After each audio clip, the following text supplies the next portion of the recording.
Blessed be the name of the Lord. I will praise the Lord at all times. His praise shall continually be in my mouth. This is the day the Lord has made, and we will rejoice and be glad in it. Father, we thank you again and worship and exalt and adore you, Lord God. Thank you for today, for this chance you've given to us again, Father, to share your word through this media. May your blessings be upon it today, Father, and upon every single one watching. Thank you, Father. In Jesus' name, amen. Praise be to God. I want you to have some joy in your heart today and to be excited about the Lord Jesus Christ. His mercies are new every morning. Our God is a wonderful, wonderful God. He is alive and well, and his glory fills the heavens and the earth. Let's share his word again today from the book of Romans chapter 10. And Romans chapter 10 was, Paul was writing here. Verse 1, it said, Brethren, my heart's desire and prayer to God for Israel is that they might be saved. That was his prayer and passion for his home country, the people of Israel. For I bear them record that they have a zeal of God, but not according to knowledge. You see, Paul was saying here that these Jewish people, they really have a passion, a desire, a drive for God, but not in line with God's revealed truth. We can be the same thing today.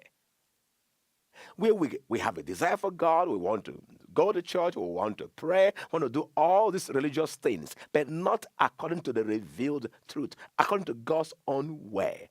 People think that they can serve God in their own way and still get the blessing. They think they can formulate their own doctrines and dogmas and create their own way of approaching God, and it still be okay.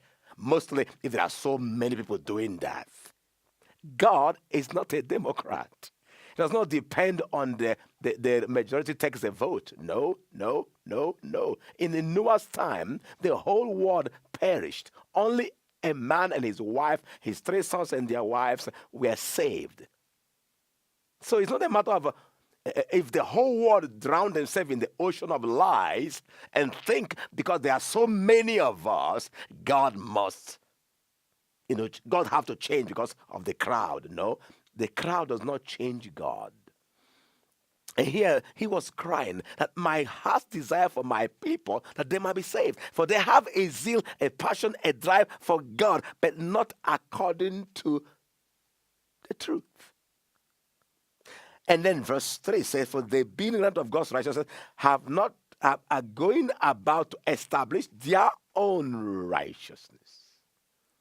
Have you ever compared what your church believes with what the Bible says? Did they just take one verse in the Bible and then leave the rest?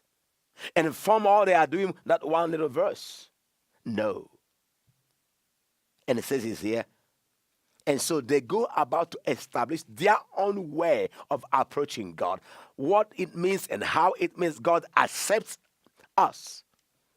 And so they ignore God's own way of justification.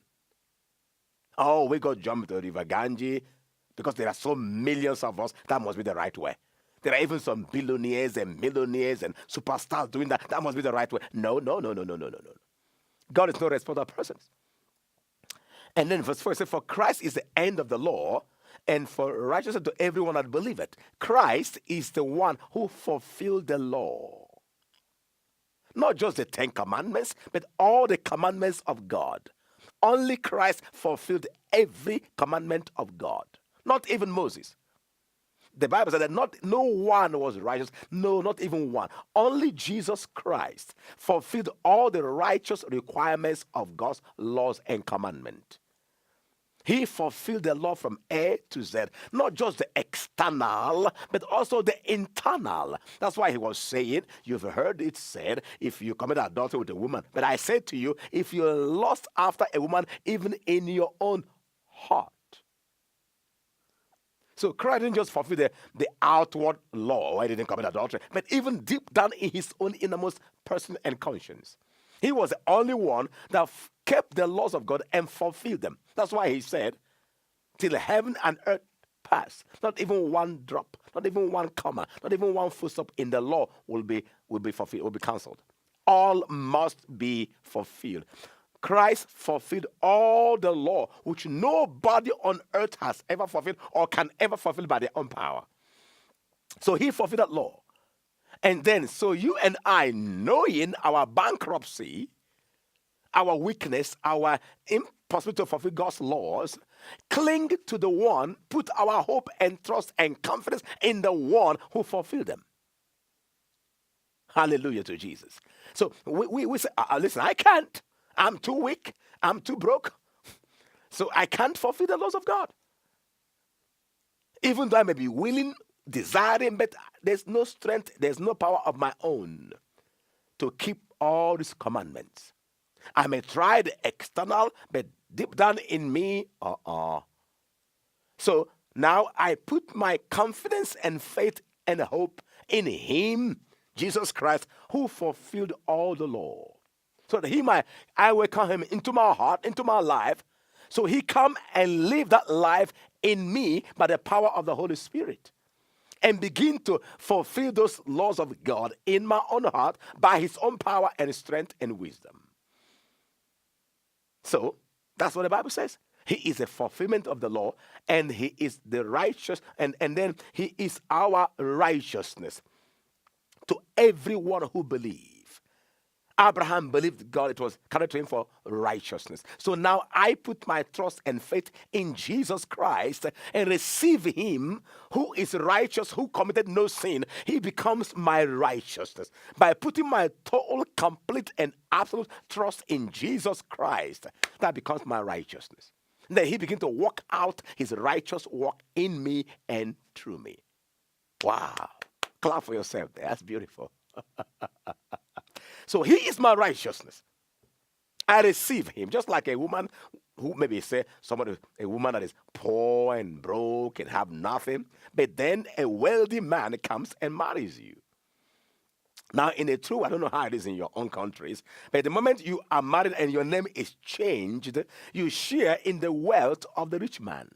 So you are no more broke and bankrupt. Even though you had nothing, had no money, had nothing, but now this wealthy guy comes and marries you. The same way we are when we give our life to Christ. He comes into our heart, become our Savior, so his righteousness is also put into our own account. We share the same account with him. we are married to the righteous one. So we share in his righteousness. When we are dead, he is alive. So now we share in his life. Now we share in his peace. Now we share in his joy. Now we share in the victory he has over Satan. His victory becomes our victory. His power becomes our power. His joy becomes our joy. His righteousness becomes our righteousness. So I'm righteous. Why? I have the righteous one in me. I am married to the righteous man. I am rich. Why? How? I am married to the billionaire. He is the righteousness to the one who believes.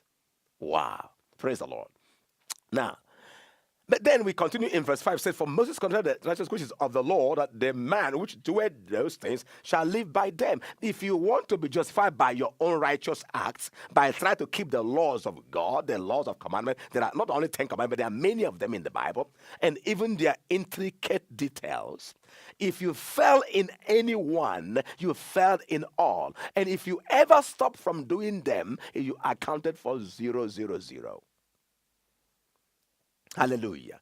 Verse 6 says, but the righteousness which is of faith, which is by believing, by trusting, by putting your confidence in the one who has fulfilled all the law, you become righteous with his righteousness. This righteousness which is by faith in Christ is teaching us or saying to us, don't say in your heart, who will go to heaven to bring Christ down? Or who shall descend into the deep again, that is to bring up Christ again from the dead? You know, it is always, people think, okay, like people didn't come out of Egypt with Moses. Maybe you were born in the wilderness there after those 40 years of wanderings and all that. Those who were born during that time. They were not there in Egypt when there was those miracles of God and signs and wonders and the plagues upon Egypt and all the pharaohs and his armies perishing in the Red Sea. They didn't cross the Red Sea. They didn't see all those wonders of God. They didn't really know. All they knew was that they were told what God did in Egypt. What happened by the Red Sea? How God fed them with manna? They didn't eat the manna. They were not there. They didn't see all those signs and wonders. They were not there in Mount Sinai when God was speaking to them from the mountain, the quakings and the trumpet sound. And they were not there. They were just told that. Well, if you were told about this amazing, mysterious moves and wonders of God, you would say, ah. And then they show you all the monuments and yeah, God did that. God did that. God did that. We saw it. We were there. Well, I wasn't there. I wish I was there. Or those of us in the New Testament, you say, well, I was not there when Christ died. I was not there when he rose. I did not eat with him. I didn't drink with him. Well, you only told me about this great, great thing, but I wasn't there. All the great revivals and miracles and healings, and wow, that's a great story. We read them in the books. We hear them from stories told us, but we were not there. So those of us who were not there will say, oh, well, I wish I was there. So somehow we say, well, I wasn't there when he rose from the dead. I wasn't there when he died. I wasn't there when he... So, well, I just have to trust and believe on what I read in the book and what I was told by those who were eyewitnesses of his majesty. But this righteousness which comes by believing in Christ said to you, don't just hope or wish so. It is saying to you, listen, you don't have to try or dream or wish if somebody can bring Christ down again, if that can be repeated all over again. No. It says you can have the experience today. You can have the presence and the power and experience of these things today. You can have the experience of Christ's victories today in your own life. It doesn't just have to be stories told you or what you read in the book. No. This righteousness which comes by faith is saying to you and I, the word is near thee in your mouth and in your heart. You can enter into the same experience of people who were eyewitnesses, who were there when it happened. You can enter the same experience today. You can enter into his presence today.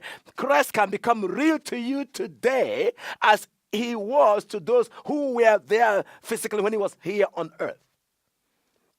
You can experience the same power, the same signs, the same wonders of God which he did in Egypt. Even though you're not there physically present, you can enter to that same experience today. How? Believe it in your heart. Say it with your mouth. By believing and confessing, you can enter into the same experience today. So God doesn't want your own faith to be second class, second-hand faith. He wants you and I today to enter the same experience. Now, I have shared a lot of my testimonies, divine visitations. God said this to me. God said that to me, that dream. Some people look like, oh, well, I wish I was there. Well, that was it. You are fortunate. You had it. I don't have it. No, you can have it too.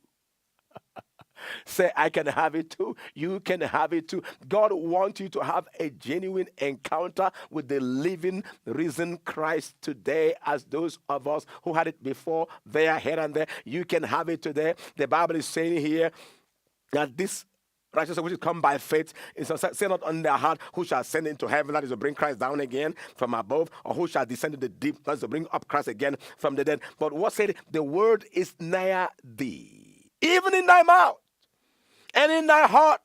That is the word of faith which we preach.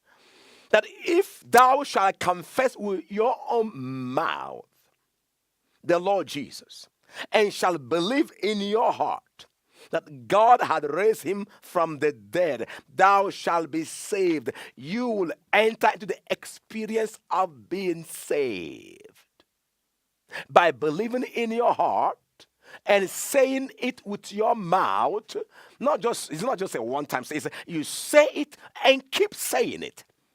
That thing which you believe in your heart, which you've known in God's word, which God has spoken, what he has spoken and said about you, if you be fully persuaded in your heart and make it your continuous confession of your mouth, clearly and boldly,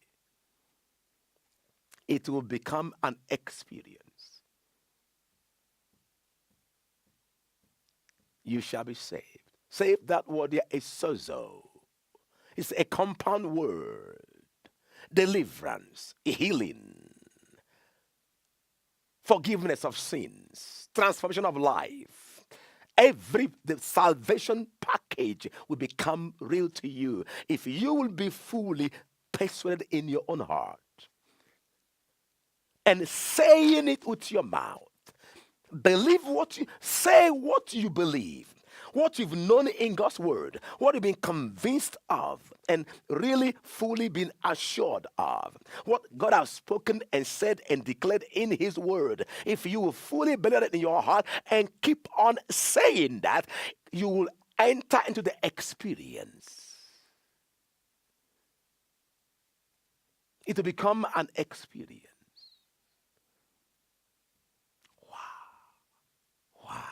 You got it. I'm telling you, believe in your heart, confess with your mouth that Jesus Christ is my Lord. This is very, very important in the hour that we live in. You have to believe it in your heart. You have to keep saying that with your mouth. The more you say it, the more faith rises in your heart.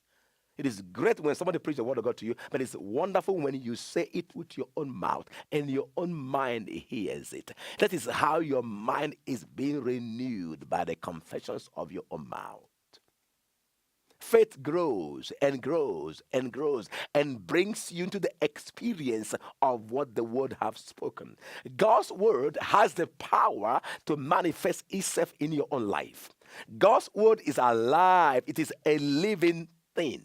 If you believe it in your heart and keep saying it, that word will bring you into the experience of what is being written. It becomes alive. It's a living thing. Hallelujah. In the book of Psalms, chapter 2, and Psalms 2, verse 7 says, I will declare the decree. The Lord has said unto me, thou art my son, this day have I begotten thee. I will declare, I will confess, I will speak boldly, I will publish loudly, I will say what God has said about me. What does God say about me? You are my son, you are my servant, you are my daughter, you are forgiven. You belong to God. I will declare what God has said about me. I will confess with my heart what I believe in my heart. I will say with my own mouth, I am a child of God.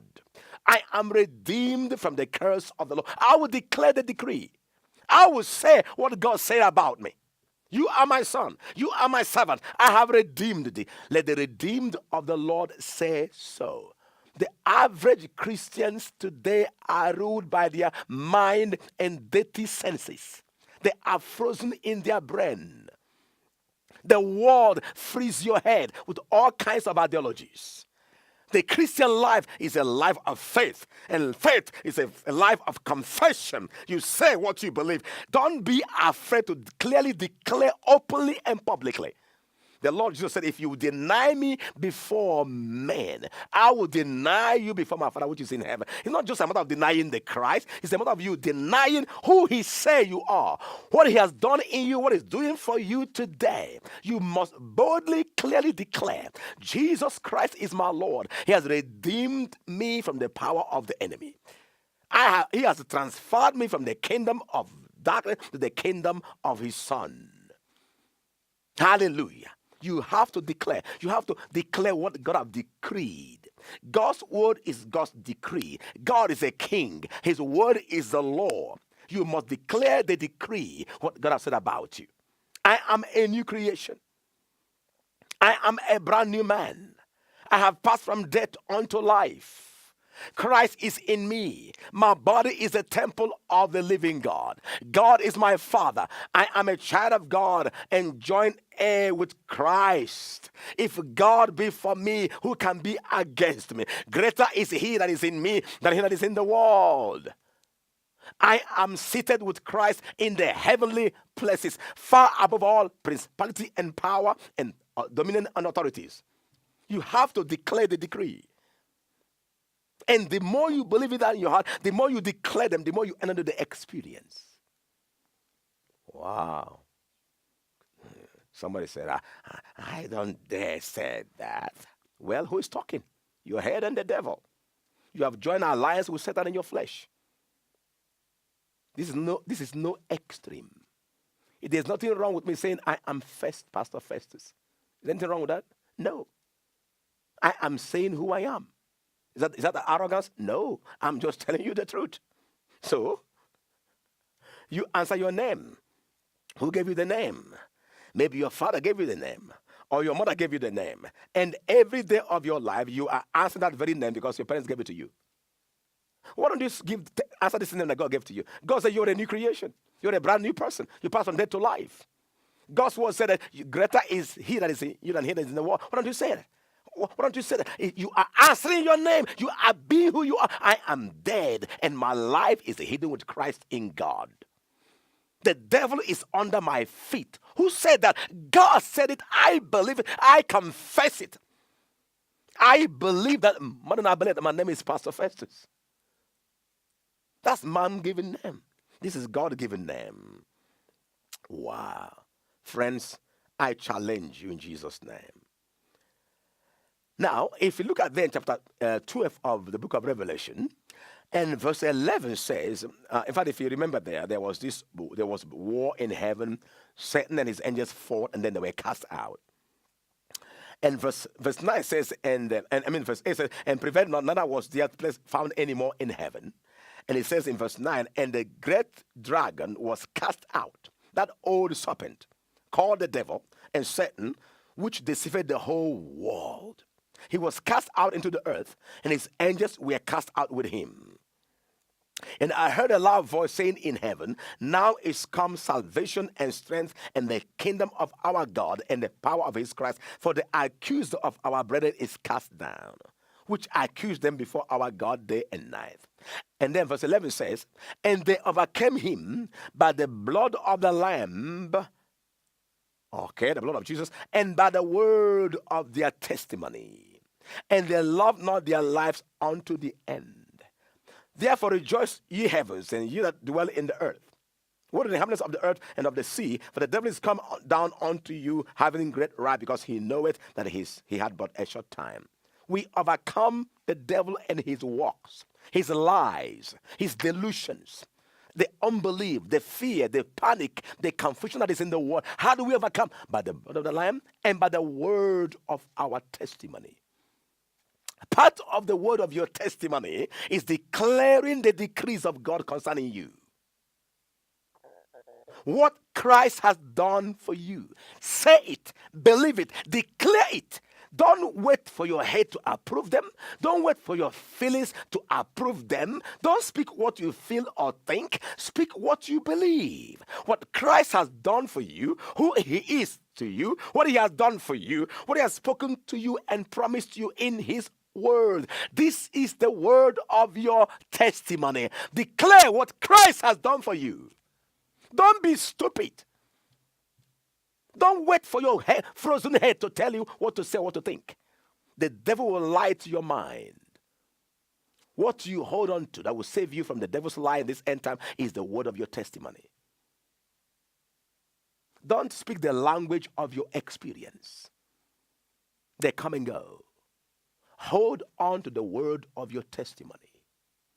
Who Jesus Christ is to you. What he has done for you on Calvary's cross. What God have declared in his word. Declare the decree. You are my son. You are my servant. I have redeemed you. I am your father.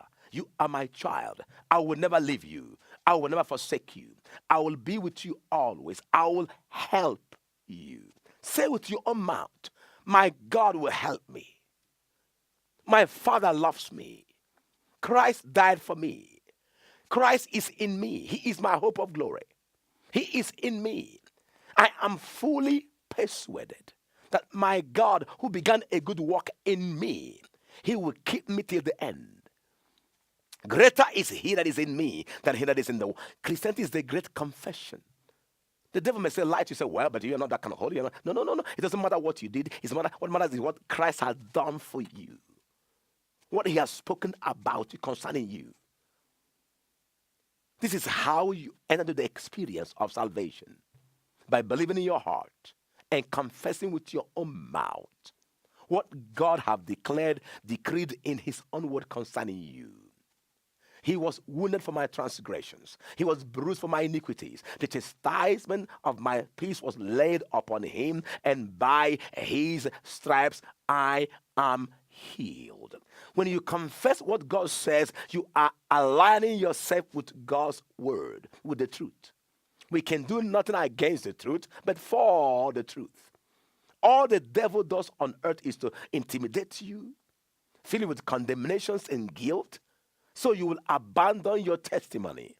So he can shut you up, seal up your mouth, and then drown you in the ocean of filth and garbage.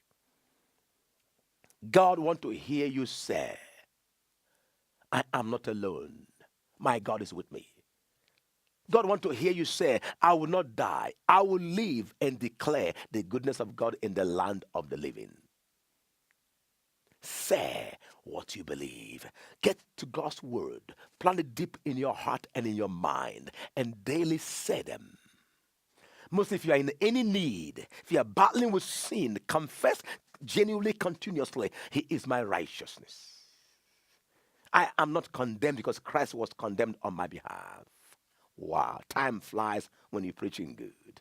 May the Lord bless you and keep you and strengthen you to boldly confess and to witness and testify to the word of God and to his works in your life. Be blessed and be strong in the Lord and in the power of his might. I challenge you by the love of Christ. Call, write, send your support today. Text. Use that info in the screen and help keep us here on air. This is the paid broadcasting. May the Lord bless you. May his glory be seen upon your life. May your boldness and confession become stronger than the lies of the enemy in your head. God bless you. And see you again very soon. Arise and shine, for your light is come, and the glory of the Lord is risen upon you. Wow. Praise God.